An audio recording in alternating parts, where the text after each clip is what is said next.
உன் வார்த்தை கேட்கவே 10 மாதம் இருந்து வந்து உன் கண்கள் பார்க்கையில் என் முகமும் மலர்ந்தது.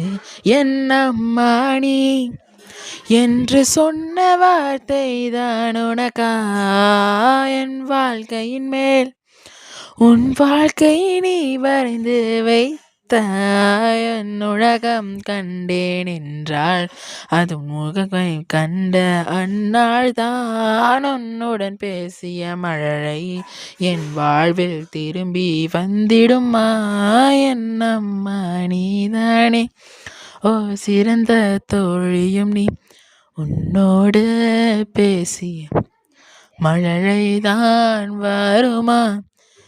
உன்னோடு நடக்க பேச பழக ஒரு ஜென்மம் போதாது. Thanks guys. இந்த ஷார்ட்ஸ் உங்களுக்கு பிடிச்சிருந்தா லைக் பண்ணுங்கள், ஷேர் பண்ணுங்கள், சப்ஸ்கிரைப் பண்ணுங்கள். இன்னொரு முக்கியமான விஷயம், இதுக்கு முன்னாடி பாடின பாட்டும் இதுக்கப்புறம் பாடுற பாட்டும் நான் எழுதி தான் பாடினேன். இது நிஷாந்த் பாடல, கேமராமேன் நான் தான் பாடினேன், எழுதினேன். தேங்க்ஸ்.